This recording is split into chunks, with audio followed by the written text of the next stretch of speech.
السلام عليكم ورحمه الله تعالى وبركاته. مرحبا بكم في قناتي، نتمنى انكم تكونوا في احسن الاحوال وكتمتعوا بصحه جيده. اليوم باذن الله غنشارك معكم كيكه بدون ياغورت بدون حليب، والنتيجه مبهره. كتجي واحد الكيكه اللي طالعه اسفنجيه ومهويه وفي نفس الوقت مكونات اللي هي بسيطه بزاف.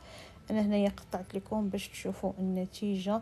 ملي كنوضع الصبع ديالي عليها بحال اللي وضعناه فوق شي بونجه. ثم شوفوا النتيجه قبل ما ندخل معكم الفيديو. تابعوا معايا الفيديو حتى الاخير باش تعرفوا على المكونات وطريقه التحضير، وكما العاده فرجه ممتعه.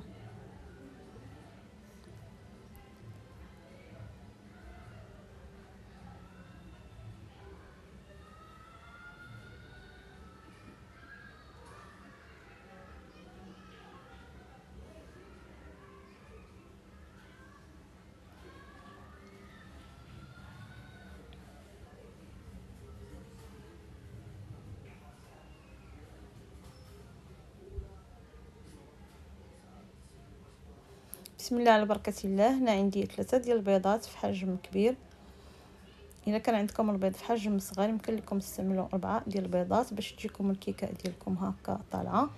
وضعتهم في هذا الخلاط الكهربائي.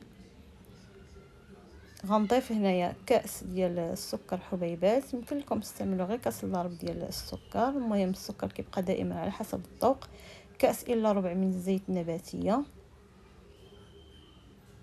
غنضيف واحد الرشه ديال الملح، وغنخفق هاد المكونات كامله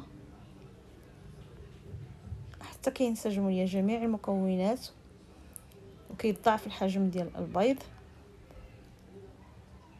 تقريبا واحد 3 ديال الدقائق حتى 4 ديال الدقائق. من بعد هنا عندي واحد ربع كاس ديال الحامض اللي كنكون معصره ومصفيه. غنضيف عليه واحد الكاس الا ربع ديال الماء، يعني كما قلت لكم ما غنستعملوا لا ياغورت ولا حليب، غير هاد الكاس الا ربع ما بين الحامض والماء، يعني كاس الا ربع ديال الماء وربع كاس ديال الحامض. جمعتهم في كاس واحد وضفتهم لهاد المكونات كامله وخلطتهم مزيان حتى كينسجموا ليا كما قلت لكم، وكيضاعف لينا حجم ديال البيض وكيصبح على هذا الشكل هذا. من بعد كنوضع هاد المكونات كامله في هذا الاناء هذا. هنا عندي 3 ديال الكيسان ديال الدقيق، دقيق متعدد الاستعمالات، والقياس دائما بالكاس ديال العنبه. ضفت الكاس الاول ديال الدقيق على هاد المكونات كامله، وغنبقى كنطرب هكذا غير بهذا الطراب اليدوي. هنا عندي 2 اكياس ديال خميره الحلوى اللي كيعادلوا 16 غرام، اللي ضروري ما كنغربلو هاد الخميره هذه. تفاديا دوك الحبيبات باش ما يبقاولناش دوك الحبيبات او تكتلات في الدقيق.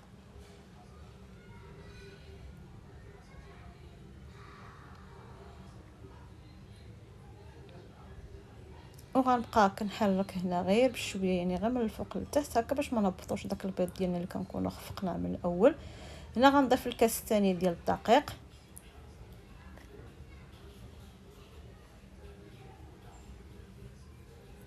وغنبقى نحرك مزيان.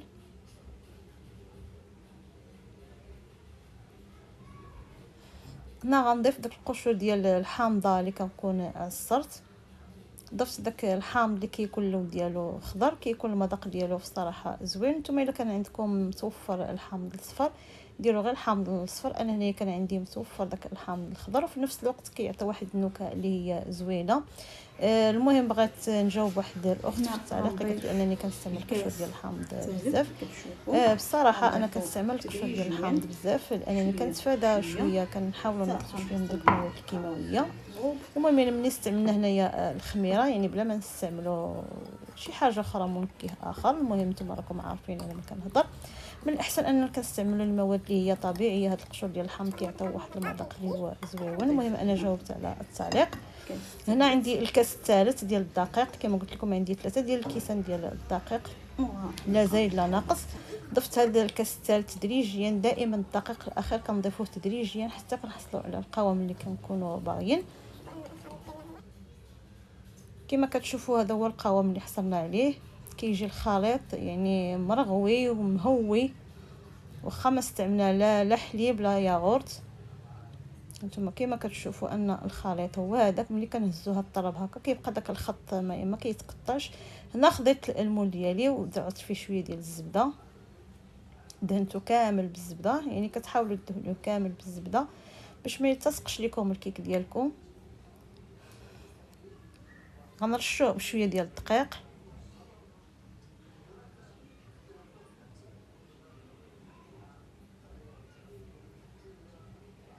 كنحيد داك الفائض ديال الدقيق اللي كيكون هكذا بقى لينا في المول،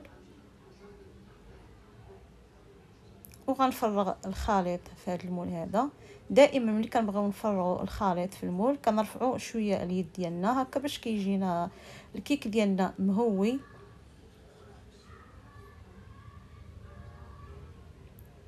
في هذه المرحله هذه كنكون شاعله الفران تقريبا غير واحد 10 ديال الدقائق حتى كيسخن واحد شويه. المهم على حسب كل سيده والفرن ديالها، كاين اللي كتستعمل الكيك ديالها في الفرن البارد، انا هنايا شعلته واحد شويه سخن تقريبا غير واحد 10 دقائق، وغنوضع فيه الكيكه ديالي. تقريبا خدات ليا واحد 45 دقيقه. تيكون هذا هو الشكل النهائي ديالها. كما كتشوفوا اننا واخا ما وضعنا لا حليب لا ياغورت كتجي طالعه ومهويه، والمذاق ما نقولش لكم.